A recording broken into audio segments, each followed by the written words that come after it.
So how do you know that you're actually in autophagy? I mean, you fast, you restrict your calories, you do crazy amounts of exercise and do everything else right.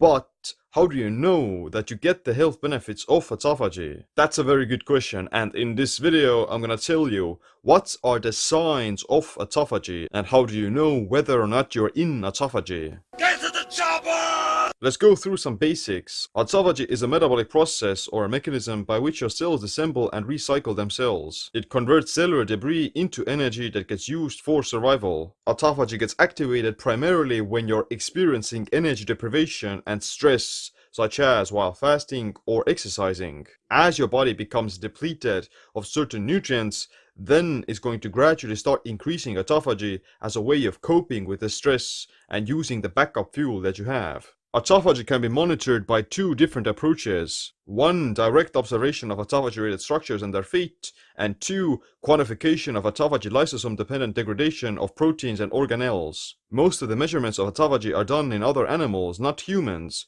which is why it's difficult to know how different metabolic pathways and cellular processes manifest themselves in humans. Currently, we don't really have anything to directly measure autophagy in real time. You would probably have to take a muscle biopsy and look at the amount of autophagy proteins in that tissue. To accurately estimate autophagic activity, it's essential to determine autophagic flux, which is defined as the amount of autophagic degradation. That process is still complicated even in cultured cells, and is currently impractical in humans. So, does it mean that autophagy is nonsense, that you can't even know if you are in autophagy? Bullshit. Not really, because we can measure it and we can look at it. It's just that it's somewhat difficult to do with, the equipment that you have in your home. But there are still some mechanistic principles that we know regulate the process of autophagy that indirectly tell whether or not you are in autophagy. Autophagy is regulated most by the mTOR and AMPK pathways. To trigger autophagic cell turnover, you need to increase AMPK and cause cellular stress. Being anabolic and growing will inhibit autophagy by raising mTOR through the insulin IGF-1 signaling pathway. To know whether or not you're more anabolic or catabolic, or more mTOR or AMPK activated, you can measure your insulin to glucagon ratio.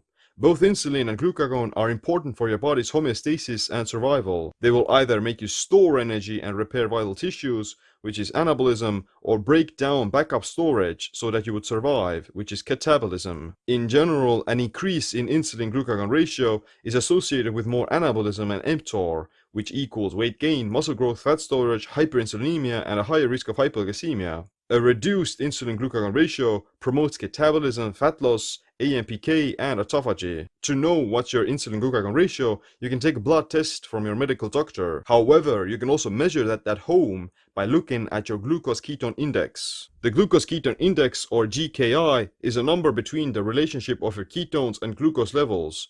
It can help to monitor your general health in relation to your blood glucose levels. The glucose-ketone index formula goes like this. First, you measure your blood glucose by pricking your finger. Then you write down the number you get. Second, measure your blood ketones by pricking your finger again, and write down the number you get. Third, divide your blood glucose number by 18. If your device is using milligrams per deciliter, then dividing that with 18 converts it over to millimoles per liter.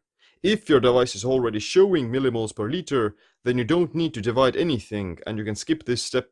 Fourth, divide your result from the previous step by your ketone numbers. And 5, the end result is your glucose-ketone index. In general, having a glucose-ketone index below 3 indicates high levels of ketosis in relation to low levels of glucose. 3 to 6 shows moderate ketosis, and 6 to 9 is mild ketosis. Anything above 9 and 10 is no ketosis and no autophagy. The glucose-ketone index is going to show you what's your insulin to glucagon ratio in regards to being ketotic and catabolic. A lower glucose-ketone index will indicate more ketosis, lower blood sugar, lower insulin, more AMPK, and therefore more autophagy as well, versus a higher glucose-ketone index shows no ketosis, higher blood sugar, higher mTOR, less AMPK, and therefore less autophagy as well. If you combine this result of a lower insulin to glucagon ratio, then you can predict the amount of autophagy you're in, as long as you're still in a fasted state, because that's one of the prerequisites that probably need to happen. You need to be fasting with a low glucose ketone index to know whether or not you're in autophagy or not. If you're eating but your glucose ketone index is low, then it just means that you're in ketosis, but you're not in autophagy because you're eating calories, which will then inhibit autophagy. Wait a minute. This is not the best and most perfect way of looking at it, but it's the best you got, and you can use it at your home convenience. Disappointed! So here are some more signs of autophagy. Low blood glucose. When your blood sugar drops, the body responds by raising cortisol, growth hormone, and ketones. This promotes fat oxidation and ketosis, which would enable the beginning of autophagy. How low your blood sugar needs to be is very subjective and context dependent, but generally you'd probably have to drop below 70 milligrams per deciliter, which is what would happen on a long extended fast. Secondly, low insulin and IGF-1 signaling.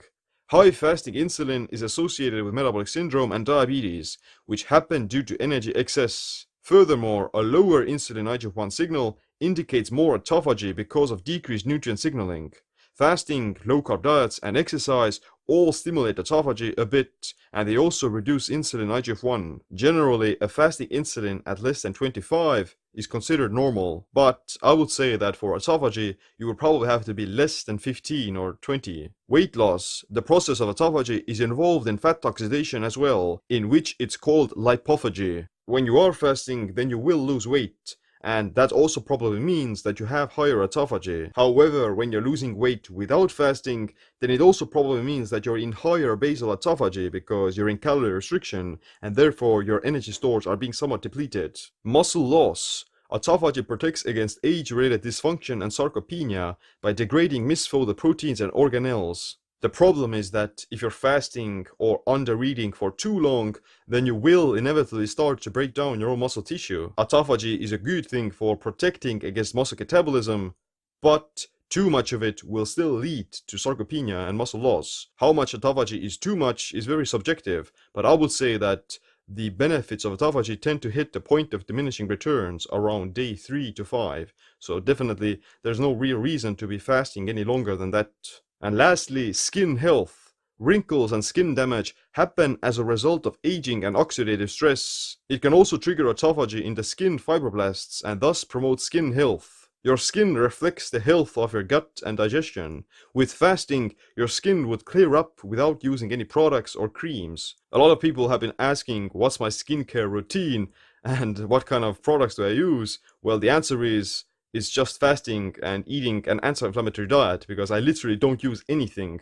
I only wash my face with water, regular water, and nothing else. It's just that autophagy and fasting tend to keep my skin quite clear, and also the digestion and health are just on point. Feel how soft my skin is. Now, all of these variables, they're not 100% accurate, and they don't necessarily always mean autophagy, but they can be useful for just indicating that your body is going through some autophaging processes and is using it. You don't want to be in autophagy all the time either. You want to balance it with proper nutrition, getting enough exercise, sunlight, and getting all the essential nutrients from your diet.